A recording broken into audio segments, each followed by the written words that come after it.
Hi hello ಎಲ್ರಿಗೂ ನಮಸ್ತೆ, welcome back to my YouTube channel. ಇನ್ನೇ ನನ್ನ ಚಾನಲ್ ಸಬ್ಸ್ಕ್ರೈಬ್ ಮಾಡ್ಕೊಳ್ಳೋದಾಗೆ ನೋಡ್ತಾ ಇದ್ದಾರೆ ನೋಡಿ, ಹೋಗಿ ಬೇಗ ಬೇಗ ಸಬ್ಸ್ಕ್ರೈಬ್ ಮಾಡ್ಕೊ. ಸಿಂಪಲ್ ಆಗಿರ್ಬೇಕು, ಟೇಸ್ಟಿ ಆಗಿರ್ಬೇಕು ಅಲ್ವಾ? ಹಾಗಾಗಿ ನಾನು ಇವತ್ತು ಪನ್ನೀರ್ ಫ್ರೈಡ್ ರೈಸ್ ನ ಸಿಂಪಲ್ ಆಗಿ ಟೇಸ್ಟಿಯಾಗಿ ಮಾಡ್ತಾ ಇದ್ದೀನಿ. ಅದನ್ನ ಯಾವ ತರ ಮಾಡೋದು ನೋಡೋಣ.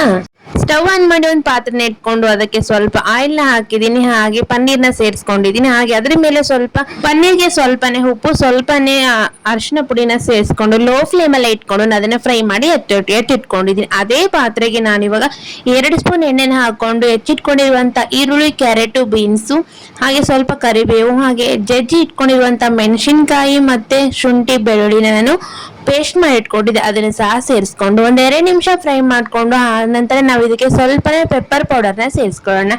ಆನಂತರ ಇದಕ್ಕೆ ಗರಂ ಮಸಾಲ ಸೇರಿಸ್ಕೊಂಡು ಲೋ ಫ್ಲೇಮ್ ಅಲ್ಲಿ ಫ್ರೈ ಮಾಡ್ಕೊಂಡು ನಮ್ಗೆ ಎಷ್ಟು ಬೇಕು ನೋಡಿ ಅಷ್ಟು ರೈಸ್ ನ ಸೇರಿಸ್ಕೊಂಡು ಮಿಕ್ಸ್ ಮಾಡಿ, ಆನಂತರ ನಾವು ಏನು ಪನ್ನೀರನ್ನ ಫ್ರೈ ಮಾಡಿ ಎತ್ತಿಟ್ಕೊಂಡಿದ್ವಲ್ಲ ಅದನ್ನ ಇದಕ್ಕೆ ಸೇರಿಸ್ಬಿಟ್ಟು ಪೂರ್ತಿಯಾಗಿ ಮಿಕ್ಸ್ ಮಾಡ್ಕೊಳ್ಬೇಕು.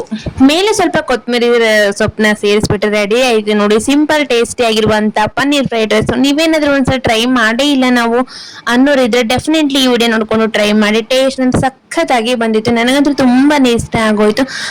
ಹಾಗೆ ನಿಮ್ಗೆ ಏನಾದ್ರು ಈ ವಿಡಿಯೋ ಇಷ್ಟ ಆಯ್ತು ಅಂದ್ರೆ ಲೈಕ್ ಮಾಡಿ, ಶೇರ್ ಮಾಡಿ, ಸಬ್ಸ್ಕ್ರೈಬ್ ಮಾಡ್ಕೊಳ್ಳೋದನ್ನ ಮರಿಬೇಡಿ. ಮತ್ತೆ ಸಿಗ್ತೀನಿ ಮುಂದಿನ ವಿಡಿಯೋದೊಂದಿಗೆ. Thank you for watching.